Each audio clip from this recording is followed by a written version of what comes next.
Tembok-tembok bangunan kini mengalami perluasan fungsi. Bukan hanya sebagai pembatas, namun juga berfungsi sosial menyampaikan pesan. Tembok biasa digambar dengan grafiti ataupun mural. Walau mirip, namun keduanya berbeda. Grafiti merupakan tulisan tak terbaca yang divisualkan secara menarik. Berbeda dengan mural yang biasa berupa gambar maupun tulisan, namun memiliki arti tertentu. Dari sisi seni, keberadaan mural menambah keindahan kota. Tak sekadar goresan saja, tulisan dalam mural juga tak sembarangan, melainkan kaya akan makna.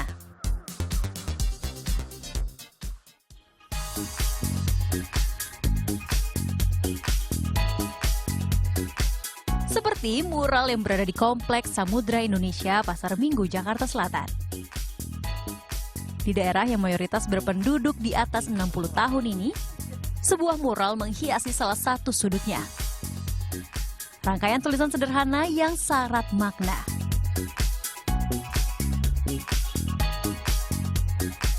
Kolaborasi antara seni dan kebebasan berbicara melalui mural tak hanya digemari di tembok-tembok umum, namun juga mewabah dalam sektor privat seperti kantor hingga kafe. Seperti di toko roti yang sudah berdiri sejak tahun 1994 ini.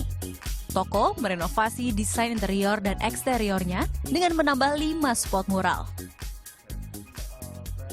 Itu bakal menjadi sesuatu yang sangat menarik lah untuk kaum muda gitu. Karena seperti yang zaman sekarang terlihat, anak muda-muda lebih suka foto-foto. Jika ada sesuatu yang unik seperti itu, maka anak muda lebih bakal tertarik untuk datang ke tempat ini dan melakukan aktivitas foto tersebut dan men-share-nya mungkin ke sosial media seperti itu. Untuk mendapatkan mural yang diinginkan, konsumen menyampaikan terlebih dahulu ide yang ada di benaknya. Lalu, konsep tersebut dituangkan dalam sebuah draft. Setelah konsep disepakati, barulah mulai berkarya. Senjata wajib yang harus dimiliki seniman mural ialah kuas, cat, kapur, hingga benang. Proses awal dimulai dengan pembuatan grid atau garis imajiner dengan benang. Langkah ini berfungsi untuk memperbesar skala visual secara proporsional. Selanjutnya, buat line atau garis menggunakan kapur sebagai sketsa di dinding.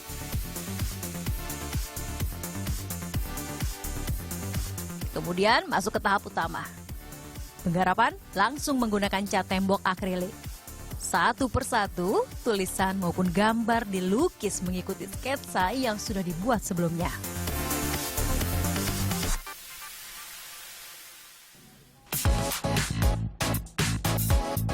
Dialah Troy, seniman mural yang menjadikan seni ini naik kelas menjadi media promosi.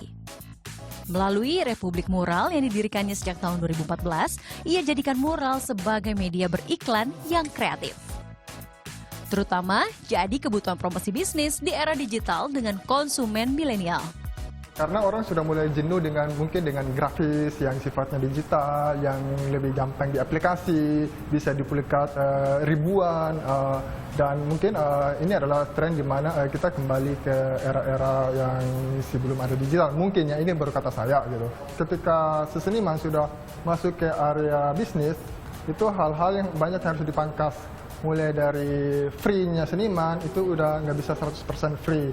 Karena di situ ada target, budget, konsep desain yang nggak mungkin dipikirin sendiri, harus sharing dengan owner-nya karena sama-sama menentukan kualitas yang terbaik tentunya.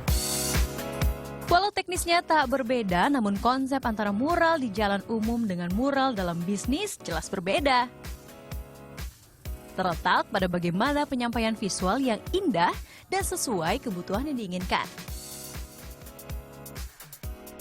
Pria 35 tahun ini mematok harga 500.000 per meter untuk jasa pembuatan mural. Waktu pembuatan pun bervariasi, tergantung tingkat kesulitan. Biasanya, proses pengerjaan berkisar 10 hari.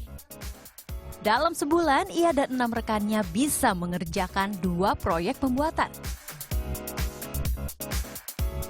Mural menjadi gambaran bagaimana cara berkreasi, menyuarakan motivasi dan edukasi. serta meningkatkan kreativitas diri. Lewat mural, kita bisa menyampaikan pesan secara visual sekaligus memperindah dinding yang tampak biasa. Novita Sari, Yogi Gandanaya melaporkan untuk NET.